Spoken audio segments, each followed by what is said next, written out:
एक बहुत पुरानी बात है कि राजा था, उसके 4 बेटे थे। उसने उसको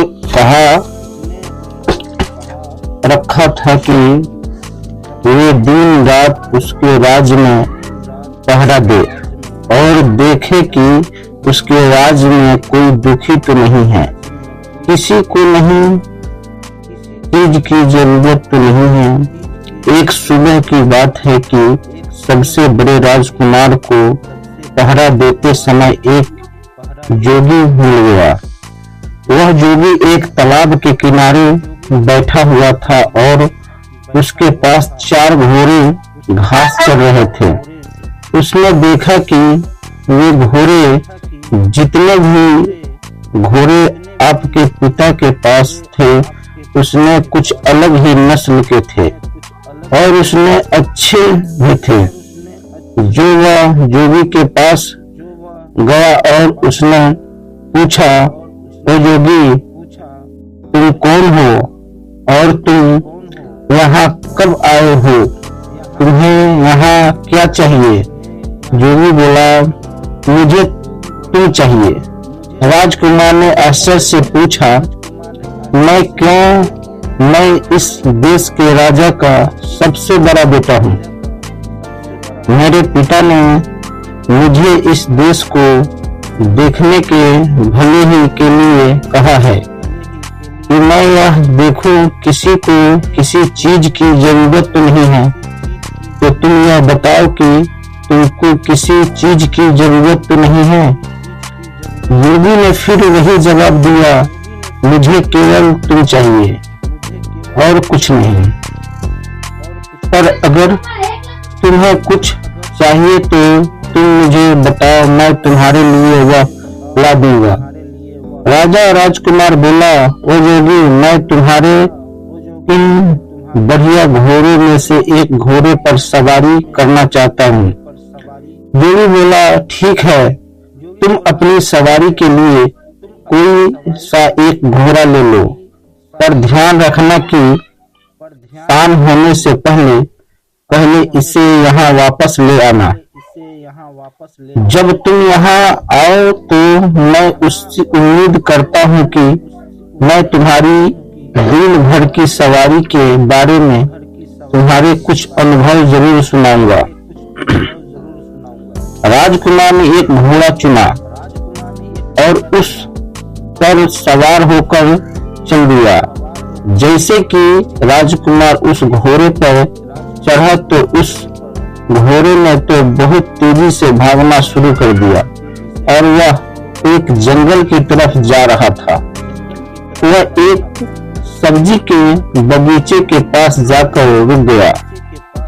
उस बगीचे के चारों तरफ ऐसी बाड़ लगी की थी, उसमें अंदर कोई नहीं घुस सकता था। राजकुमार जंगल की तरफ कुछ दूर और गया और फिर वहां से लौटने आया। जब वह वापस लौट रहा था तो उसने देखा कि वह सब्जी के बगीचे के बागे में लगे सारे डंडे हंसिया बन गए थे और बगीचा में से सब्जियां काट रहे हैं। यह देखकर उससे आश्चर्य तो बहुत हुआ, पर उसकी वजह उसकी समझ में नहीं आई कि ऐसा कैसे हुआ।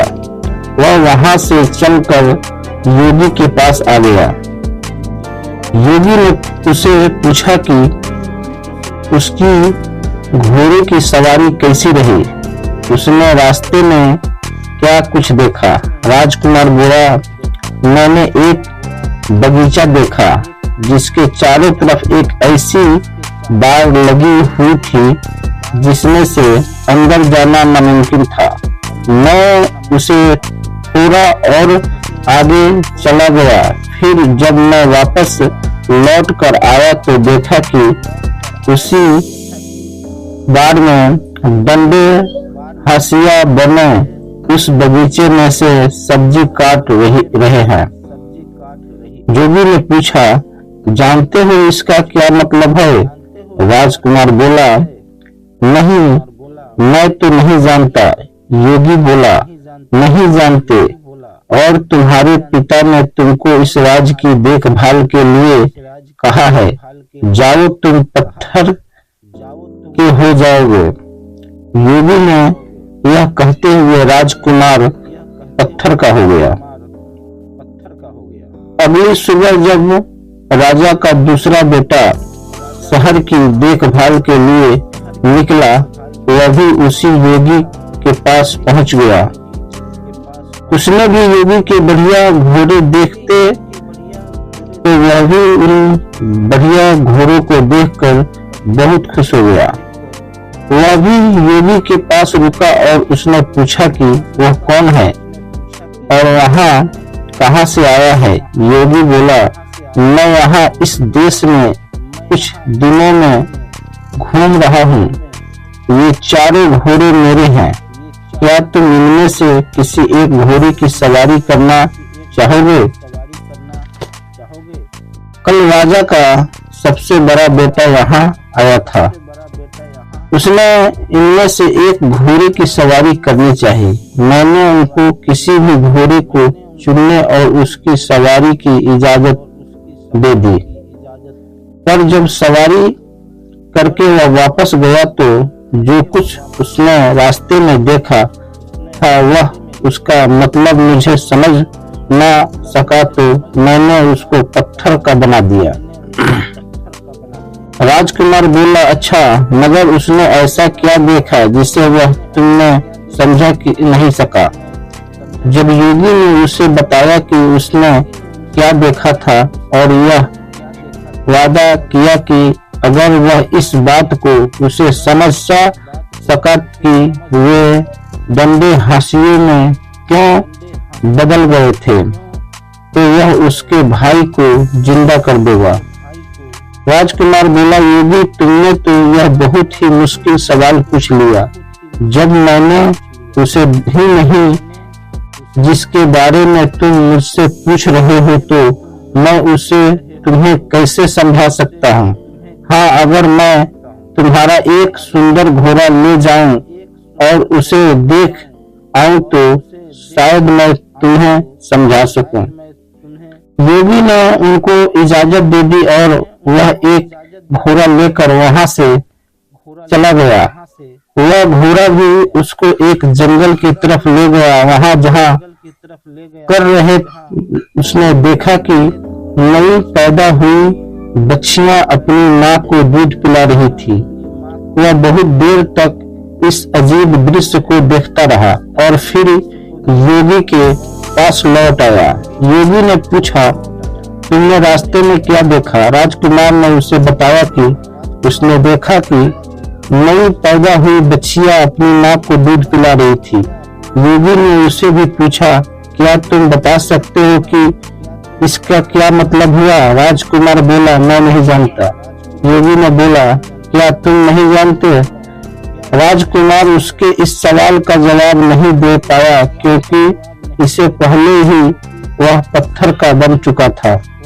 तीसरी सुबह तीसरा राजकुमार शहर की देखभाल के लिए निकला और वह भी योगी के पास गया। उसने भी उसके घोड़े देखे। वह भी उसके घोड़े देखकर आश्चर्यचकित रह गया।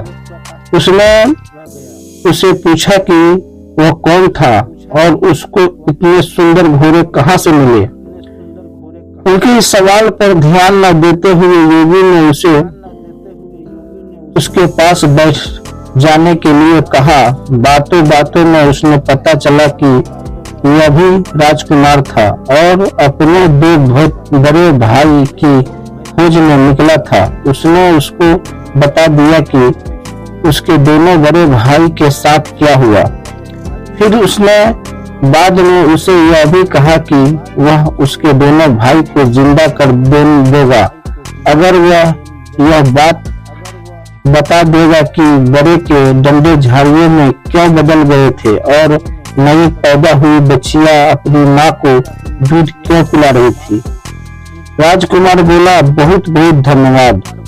अगर आप मुझे अपना एक घोड़ा दे दो तो मैं इन अजीब चीजों को देख कर आ सकता हूँ और तब शायद आपको समझा सकूं। योगी बोला, हाँ हाँ, क्यों नहीं, तुम इनमें से कोई सा घोड़ा ले लो, मगर ध्यान रखना कि शाम होने से पहले ही यहाँ वापस आ जाना। राजकुमार ने उस घोड़े में से एक घोड़ा लिया और उस पर सवार होकर चल दिया। वह घोड़ा भी उसको जंगल की तरफ ले गया, जहाँ उसने देखा कि एक आदमी अपनी पीठ पर लकड़ियां लादे लिए जा रहा है। वह केवल उन्हीं लकड़ियों से संतुष्ट नहीं है तो उसने इकट्ठी कर ली है, बल्कि वह रास्ते में पड़ी और भी लकड़ियां उठाता जा रहा है। राजकुमार ने सोचा, इसका क्या मतलब हो सकता है। जब मैं योगी के पास पहुंचाऊंगा तो मैं योगी को इसका क्या मतलब बताऊंगा। अफसोस, यह राजकुमार भी इस दृश्य का मतलब समझाने में नाकाम रहा और योगी ने इसको भी पत्थर में बदल दिया। अगली सुबह राजा का चौथा और आखिरी बेटा शहर की देखभाल के लिए और अपने भाइयों को ढूंढने के लिए निकला तो वह भी योगी के पास आ गया। उसने योगी को प्रणाम किया और उसने पूछा कि क्या उसने उसके तीनों भाई को देखा। योगी बोला, हाँ देखा। वह कह उसने तरफ इशारा करते हुए उसने कहा कि देखो, तुम्हारे तीनों भाई ये खड़े हैं। मैंने ही उनको पत्थरों में बदल दिया क्योंकि उन्होंने पास के जंगल में जो कुछ देखा था वो उनको मुझे समझा नहीं सके, पर मैं उनको जिंदा कर सकता हूँ अगर तुम मुझे उनका सबका मतलब समझा दो तो। इसके बाद उसने उस राजकुमार द्वारा देखे गए तीनों दृश्य उसको बता दिए। राजकुमार बोला, अगर आप मुझे अपना एक घोड़ा सवारी के लिए दे दो तो शायद मैं उसका मतलब बता सकता हूँ। मैं कुछ उस जंगल में जाकर उनको देखना चाहता हूँ। योगी ने उसको इजाजत दे दी और राजकुमार उन घोड़ों में से एक घोड़ा लेकर जंगल की तरफ चल दिया। जब वह जंगल में पहुंचा तो वहां उसने एक तालाब देखा जिसमें से पानी बहकर निकलकर दूसरे तालाब में भर रहा था। उस समय वह बड़ा वाला तालाब खाली था क्योंकि उसका सारा पानी उन छोटे तालाब को भरने में लग चुका था। शाम को जब वह योगी के पास लौटा तो योगी ने उसे भी वही सवाल किया जो उसने उसके तीनों बड़े भाई किया था कि उसने रास्ते में क्या देखा और उसका क्या मतलब था। यह राजकुमार भी योगी के इस सवाल का जवाब नहीं देने में नाकाम रहा, जो योगी ने इसको भी पत्थर में बदल दिया। जब राजा को पता चला कि कई दिनों से उसके चारों बेटों में से किसी एक भी कोई पता नहीं है तो उसको शक हुआ कि उसके बेटे पर जरूर कोई मुसीबत आ पड़ी। अब वह खुद उनको ढूंढने के लिए निकल पड़ा। ढूंढते ढूंढते वह भी योगी के पास आया। उसने भी योगी से पूछा, योगी जी, क्या आपने मेरे चारों बेटों को कहीं देखा है। योगी ने एक तरफ खड़े 4 पत्थर के खंभों की तरह इशारा किया कि राजा यह देखकर संकेत में आ गया। उनके इस मुंह से निकला, कहीं आपका यह मतलब तो नहीं कि वो पत्थर में बदल गया। योगी बोला, हाँ यही है, वे मैंने ही उनको पत्थर में बदल दिया क्योंकि वे मुझे जंगल में देखे हुए कुछ दृश्यों के मतलब नहीं समझा सके। फिर भी वे उनको जिंदा कर सकता हूँ अगर तुम उनका मतलब मुझे समझा दो तो। अगर मुझे चाहिए तो तुम मेरा एक घोड़ा लेकर जंगल जा सकते हो। राजा बोला, नहीं धन्यवाद, इसकी कोई जरूरत नहीं है, पर अगर आप मुझे यह बता सकते हैं कि उन्होंने क्या देखा जिसको वे आपको नहीं समझा सके तो शायद मैं उनको आपको समझाने की कोशिश करूंगा। तब योगी बोला, राजन, तुम्हारे सबसे बड़े बेटे ने जंगल में एक सब्जी का बगीचा देखा जिसको चारों तरफ ऐसी बाड़ लगी थी जिसको पार कर उसके अंदर जाना नामुमकिन था। पर जब वह वहां से लौटा तो उसने देखा कि उस बाड़ के डंडे हाशियों पर बनकर उस बगीचे की सब्जी काट रहे हैं। इसका क्या मतलब था? राजा बोला, यह एक ऐसी आदमी की तस्वीर है जिसके पास कुछ पैसा सुरक्षा के लिए रखा गया हो और जब उस पैसे का मालिक अपना पैसा उसे वापस मांगने आया तो उस आदमी ने उसे पैसों को या तो कहीं छिपा दिया हो या फिर उसे खर्च कर दिया हो, जिससे कि उस पैसे के मालिक को उसका पैसा न मिल पा रहा हो।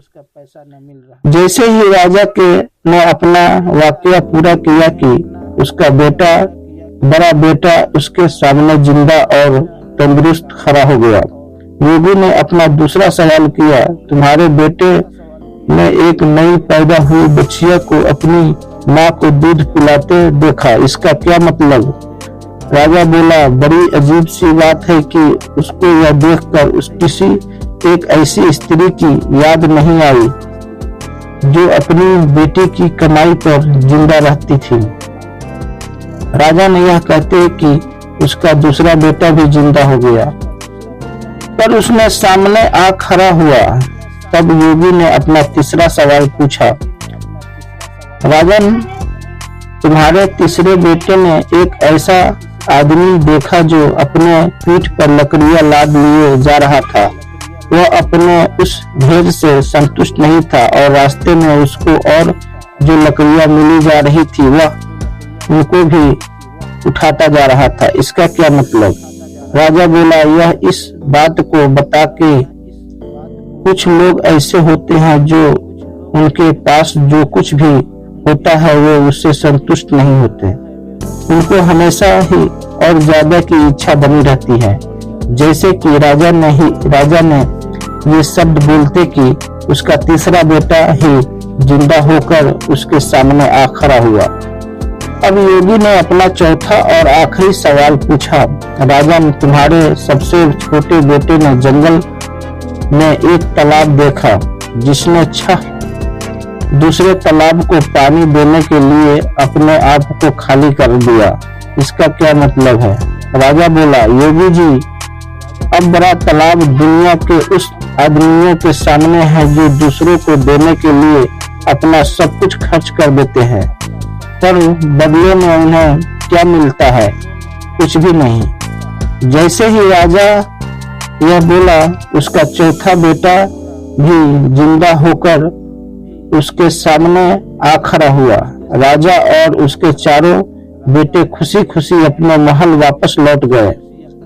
कुछ समय बाद ही राजा ने अपनी गद्दी छोड़कर अपना राज अपने बच्चों को दे दिया और खुद जंगल में शांति से रहने चला। दोस्तों, वीडियो अच्छी लगे तो लाइक करें, सब्सक्राइब करें और दोस्तों को पास शेयर करें। अपना ख्याल रखें। शुक्रिया। अल्लाह हाफिज।